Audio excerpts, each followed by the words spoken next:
Greetings, ladies and metal-dress, and welcome to this latest edition of Read TFUS, where I take old stories I've narrated and update them to modern audio standards. This particular story is called You Attacked Earth, written by Saiga123. Standing before the gathered representatives of every major power in the galaxy, the ambassador of Earth stoically stared at them, his face not betraying the slightest hint of emotion as the aliens sat nervously before him, some not able to meet his gaze for more than a few seconds, while others glared with open hostility. Clearing his throat, the alien which sat at the center of the long table stood and said, "Greetings, Ambassador. We are honored to have you here with us on this momentous day when the Terran Empire joins our union of civilizations." Getting no response from the man, the chairman of the union shifted uncomfortably under the human's gaze before holding up a document.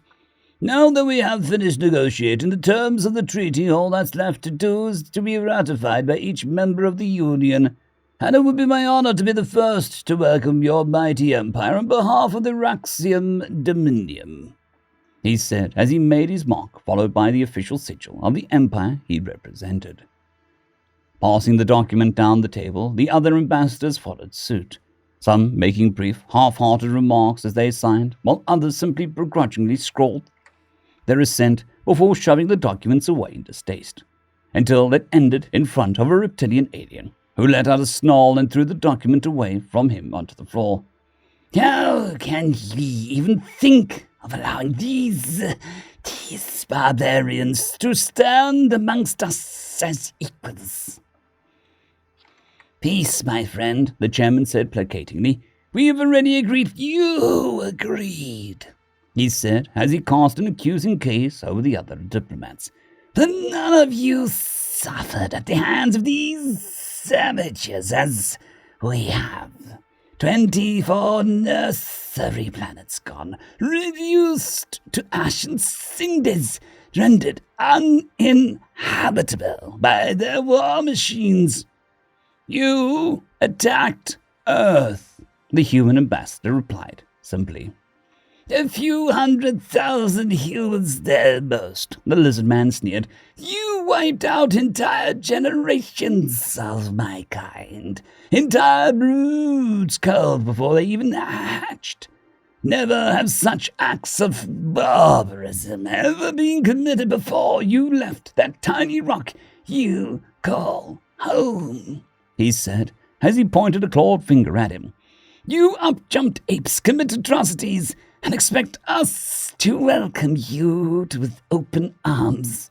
We demand that we follow these rules of war that you are so proud of, but cast off the moment they become inconvenient for you to follow.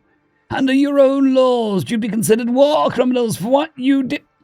You attacked Earth," the human ambassador repeated, his voice carrying a harsh edge which silenced the irate alien.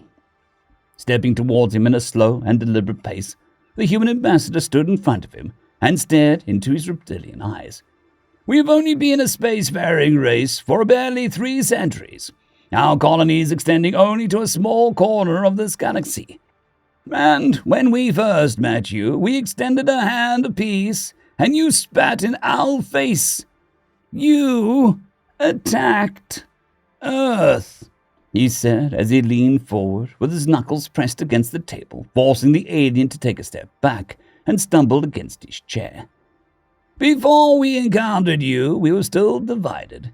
Countries and companies warring over who got the rights to any and every exploitable planet, and then you attacked Earth. All of a sudden, we had a common enemy, and all of our tribalism became pointless. We no longer fought amongst ourselves, not when we had you to fight against." Bending down to pick up the treaty, the ambassador slammed it back down on the table, making all the delegates flinch and recoil. "Do you even know why we have these rules of war? Our species is built on a history of bloodshed.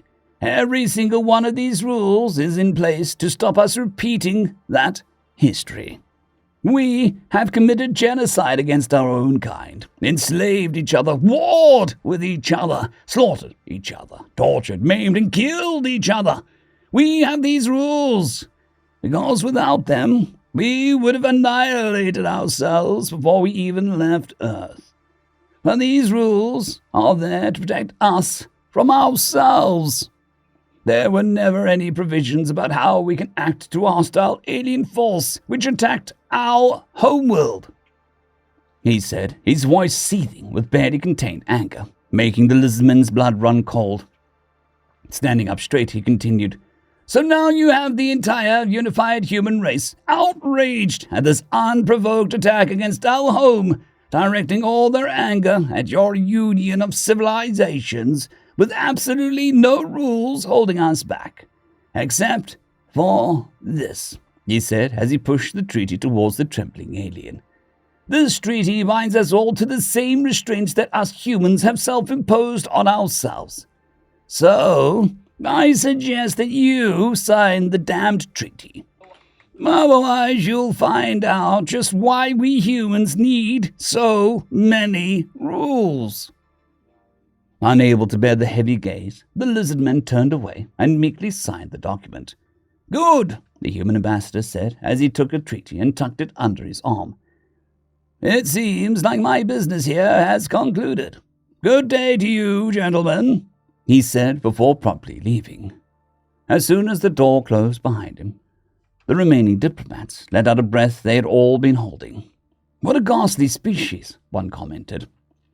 We should never have agreed to letting them join us. The combined might of our union would undoubtedly crush the Terran Empire, yes, the chairman agreed before continuing. But at an unpalatable cost. They burned scores of planets in retribution for not even 1/10,000,000 dead humans. Imagine what they would do if pushed into a corner. No, it is safer to bind these savages to us. Try and civilize them, if not outright tame them. They are rabid beasts, the lizardman spat out. There is no taming them. Mark my words, these humans will spread like a pestilence through the galaxy until they are too strong for us to put down. We should act now before they turn on us. Then why did you sign the treaty if you're so against them joining us? Giving him a sullen look, the lizardman said, It'll take decades, if not centuries, to recover from the loss of our nursery planets. We are not in a position to fight against such a savage species. And neither are any of us, the chairman huffed. Fighting with these humans will irrevocably weaken the Union. So I suggest you all get used to Terran Empire. I doubt they shall be keeping to themselves. End of story. I would like to thank our T5 members and patrons, Casper Arnholtz, John Creighton, Vidmori, 050, Dragzoon WRE, and Elijah Silvercross. Thank you very much.